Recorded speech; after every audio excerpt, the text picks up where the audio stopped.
Welcome back to the MbaguMedia Finance Podcast. Today, we're diving into a story that's incredibly impactful and frankly, quite gut-wrenching. It's about how personal tragedy can absolutely cripple a business, even one valued at a significant amount. That's right. We received a powerful account from a listener, let's call her Sarah, whose family built a business valued at around $350,000. It wasn't just their income, it was their legacy. And then, in a single moment, a devastating car crash incapacitated the key people, and the business, their entire livelihood, was on the brink of collapse. It's a stark reminder of how intertwined our personal lives and professional lives are. We often think about the physical recovery from an accident, which is obviously paramount. But Sarah's story immediately highlights the secondary, often more insidious, impact, the operational and financial implosion of the business. Exactly.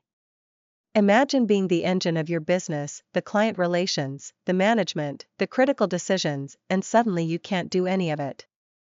You're fighting for your health in a hospital, and the business, your financial world, is effectively without a leader. The ripple effect is immediate and profound. Let's start with the immediate aftermath. The script details an immediate operational collapse. What does that look like on the ground? It's pretty brutal. Orders stop getting fulfilled because the people who knew how to do the work are gone. Client relationships, built on trust, start to deteriorate because there's no one to answer calls or follow up. Staff are left in limbo, worried about their own jobs. And this isn't just an inconvenience, it's a direct financial hit. Every day the business is stalled, revenue disappears, but expenses like rent and payroll keep coming. It's a vicious cycle where the inability to operate fuels financial strain, making recovery even harder. The psychological shock for the family must have been immense. They're dealing with intense physical pain and recovery uncertainty, while also facing the existential threat to their business. It forces a confrontation with mortality and the fragility of everything they've built. It really underscores how quickly a business tied so closely to the owner's capacity can become unsustainable. That $350,000 valuation, representing years of work, can evaporate when the operational gears just grind to a halt. It's a tough lesson. Absolutely. And this brings us to the next critical point, the insurance gap, when policies fall short. We assume insurance is our safety net, but often, it's not designed for these specific, catastrophic scenarios. Right. You might have general liability, property insurance, maybe workers' comp. But a car crash incapacitating the owners? That's a complex area. Disability insurance might have low caps or exclusions. Business interruption insurance often has very specific triggers, and might not cover owner incapacitation. And don't forget the accident itself. Was there adequate underinsured motorist coverage? Assuming the other party's insurance will cover hundreds of thousands in damages and lost income is a dangerous gamble. The gap between expected payouts and the reality of claims is a common story. Insurance companies operate within policy limits. When claims push those boundaries, you get denials, lengthy investigations, and disputes. That $350,000 valuation feels like a distant dream against mounting medical bills and lost income. It's a harsh reality check. This leads us into deconstructing business value, the owner-operator vulnerability. What does that $350,000 really represent? That's the core question. Is it just tangible assets, or is a huge chunk tied to the intangible goodwill, client relationships, and critically, the owner's direct labor and expertise? In Sarah's case, it was likely the latter. When the owners are sidelined, the engine stalls, and that value starts to erode rapidly.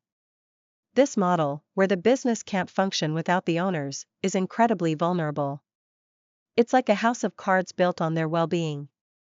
Compare that to businesses with diversified management or passive ownership. The lesson is about building resilience into the business structure itself. We need to ask, what happens if the key people can't work? And how much of our business value is directly dependent on that personal involvement? Mitigating that dependency is key.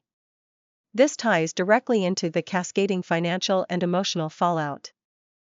The business collapse isn't just lost revenue, it's a domino effect. Lost income creates a gaping hole, swallowing savings, depleting emergency funds, and likely leading to significant personal debt. Medical bills pile up alongside living expenses.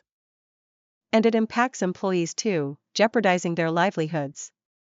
A flowchart of this would show the accident leading to operational failure, then lost revenue, escalating medical debt, depleted savings, increased personal debt, and potentially loss of assets like a home. The long-term financial future and retirement plans are profoundly affected. But beyond the numbers, the emotional toll is immense. Losing not just income, but a legacy, a dream they poured their lives into. Rebuilding from zero while dealing with physical and emotional scars is a heavy burden. This is why building resilience, proactive strategies for survival, is so crucial. Sarah's story is a painful lesson, but it's also a call to action for business owners. Absolutely. The overwhelming takeaway is proactive mitigation. For owners reliant on their personal capacity, a safety net isn't optional, it's essential.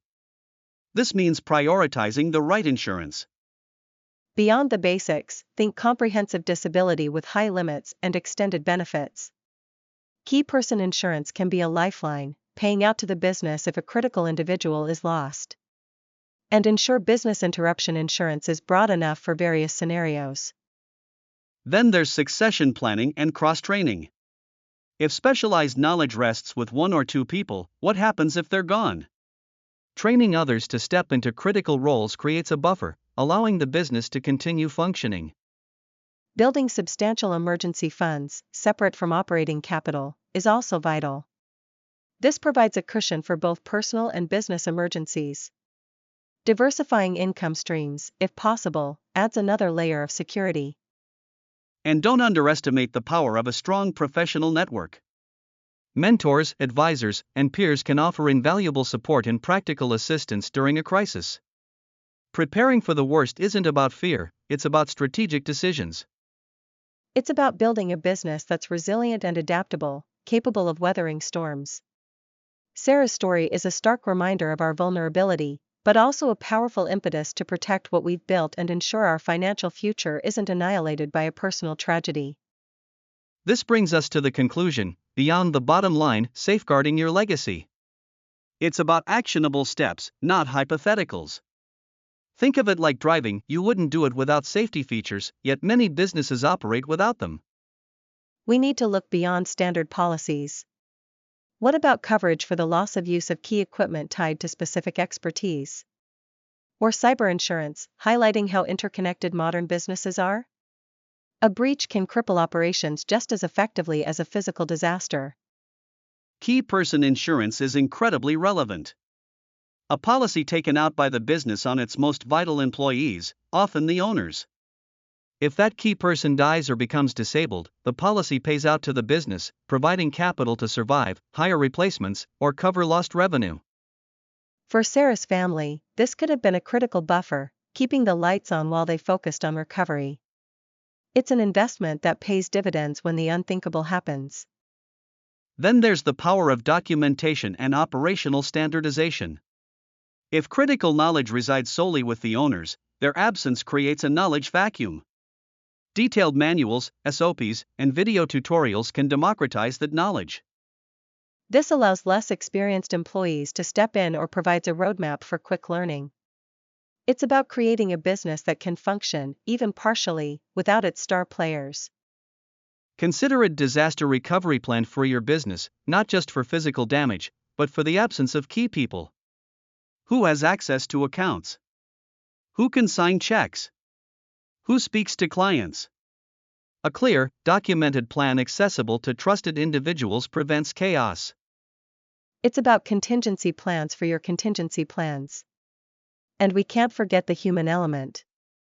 The emotional toll is immense, the stress of recovery coupled with the existential threat to their life's work.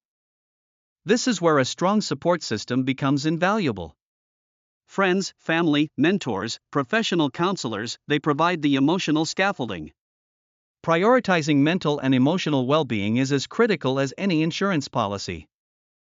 Ultimately, Sarah's story is a stark wake-up call. For many small businesses, the line between personal and professional is non-existent. The owner is the business, and their well-being is tied to its survival. The lesson is to acknowledge this deep connection and build safeguards accordingly. That $350,000 valuation represented years of life, effort, and dreams. Protecting it requires a comprehensive strategy that goes far beyond the obvious. It requires foresight, preparation, and confronting uncomfortable possibilities. So that when life inevitably throws curveballs, you're not left with just wreckage. Now, let's move on to the summary table. Great! The summary table breaks down the core elements. First, owner dependence. The strength is strong commitment and expertise driving success, but the weakness is extreme vulnerability if owners are incapacitated. Exactly. Then insurance coverage. The insight is that appropriate insurance provides a safety net. The challenge is that inadequate policies or gaps leave critical vulnerabilities during catastrophic events. For business valuation, the insight is that tangible assets and client relationships add worth. However, the weakness is that valuation tied heavily to owners' labor is fragile and erodes quickly without them. Moving on to operational continuity. The strength here is that cross-training and documented procedures can enable continued operation. The challenge is that lack of these creates knowledge vacuums and paralysis. And finally, financial reserves and planning. The insight is that sufficient emergency funds and diversified income provide buffers. The challenge is that depleted savings and lack of contingency planning exacerbate the impact of tragedies. This covers the key factors, strengths, and challenges. It really encapsulates the core issues Sarah's family faced and the lessons embedded within their story. It does. We've covered the introduction, all 5 sections, the conclusion, and the comprehensive summary. It's a lot to absorb, but hopefully, it provides a clear framework for understanding the profound risks involved when personal tragedy strikes a business. Absolutely. It's a sobering topic, but one that demands our attention as business owners and as individuals.